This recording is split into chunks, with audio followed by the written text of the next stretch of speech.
Welcome to another episode of the International News Wrap, your go-to source for global updates, presented exclusively by One India.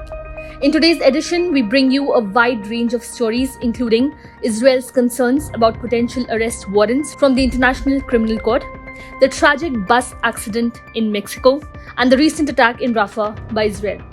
Stay tuned as we explore the most important international developments of the day, keeping you informed about the latest events unfolding around the world. Israel is voicing concerns that the International Criminal Court could be preparing to issue arrest warrants for government officials on charges related to its war against Hamas. The ICC, which can charge individuals with war crimes, crimes against humanity, and genocide, is investigating Hamas' October 7 cross-border attack and Israel's devastating military assault on Hamas-ruled Gaza, now in its 7th month. Amidst Israeli media speculations regarding potential arrest warrants from the ICC for senior Israeli government and military figures, Foreign Minister Israel Katz cautioned Israeli embassies to heighten security measures due to the anticipated surge in anti-Semitic sentiments. We anticipate the ICC to abstain from issuing arrest warrants targeting high-ranking Israeli political and security figures, Katz asserted. We stand firm and resolute, refusing to yield to intimidation, and will persist in our stance. Prime Minister Benjamin Netanyahu said on Friday that any ICC decisions would not affect Israel's actions, but would set a dangerous precedent.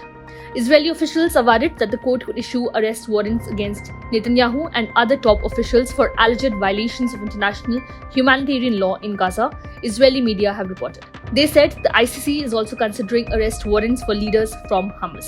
The ICC, based in The Hague, and Hamas, Gaza's ruling group, did not immediately respond to requests for comment.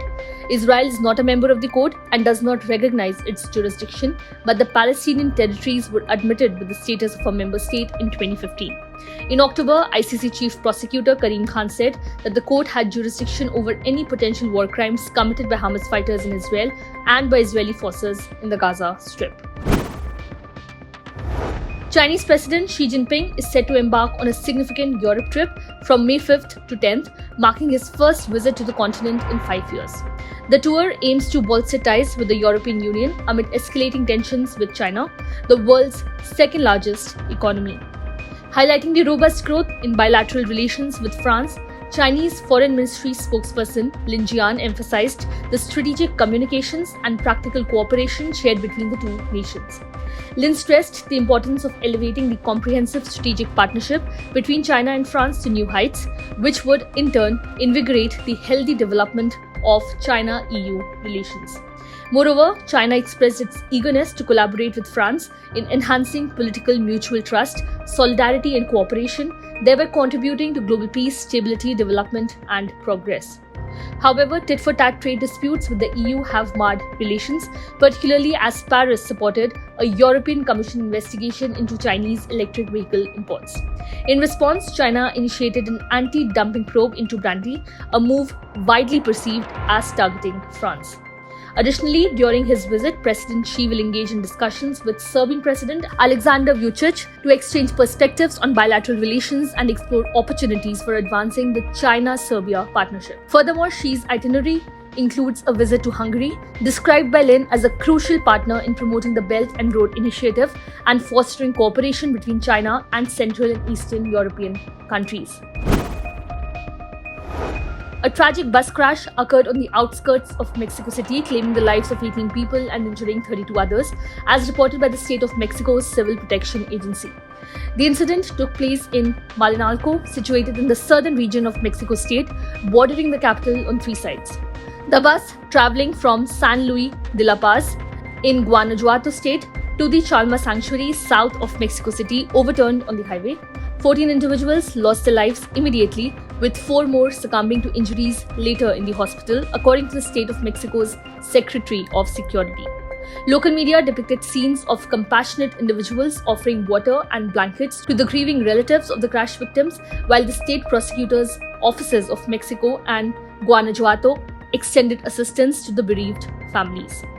Road accidents have become increasingly prevalent in Mexico since 2020, with a significant rise in claims recorded in 2022, totaling 377,231 as per the National Statistics Institute. In a recent incident on February 24, 10 individuals lost their lives in a traffic accident in the north-central state of San Luis Potosi, including 4 minors. Moreover, on Saturday, a tragic event unfolded in the southern state of Oaxaca, where a truck struck migrants on foot, resulting in the death of 3 individuals. The driver responsible for the incident remains at large, as reported by the local media. Israeli airstrikes on 3 houses in the southern Gaza city of Rafah killed at least 20 Palestinians and wounded many others, medics said on Monday, as Egyptian and Qatari mediators were expected to hold a new round of ceasefire talks with Hamas leaders in Cairo. In Gaza City, in the north of the Gaza Strip, Israeli warplanes struck 2 houses, killing at least 4 people and wounding several people, health officials said. The strikes on Rafah, where more than 1 million people are seeking refuge from months of Israeli bombardment, took place hours before Egypt was expected to host leaders of the Islamist group Hamas to discuss prospects for a ceasefire agreement with Israel. The Israeli military said it was checking the report. Israel has vowed to eradicate Hamas, which controls Gaza, in a military operation that has killed more than 34,000 Palestinians, 66 of them in the past 24 hours, according to the Gaza's health authorities. The war has displaced most of the 2.3 million population and laid much of the enclave to waste.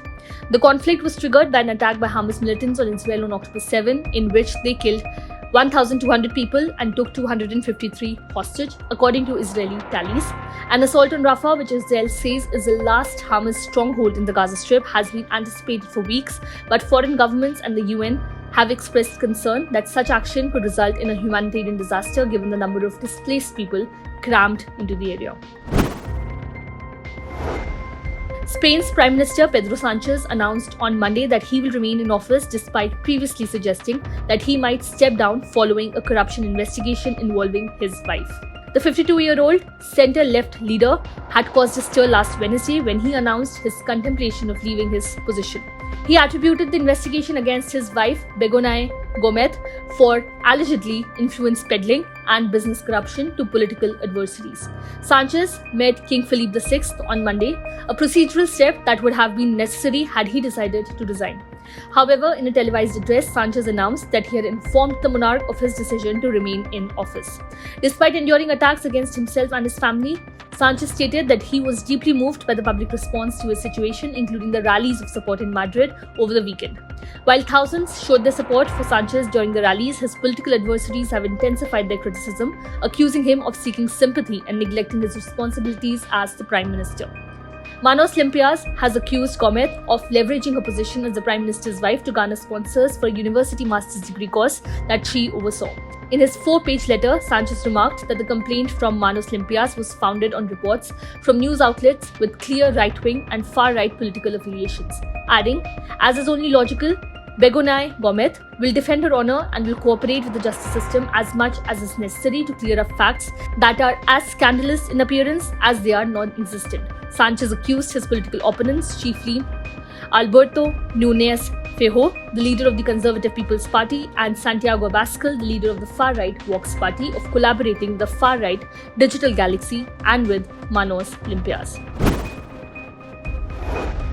Thank you for joining us on the International News Wrap. Stay tuned for more episodes.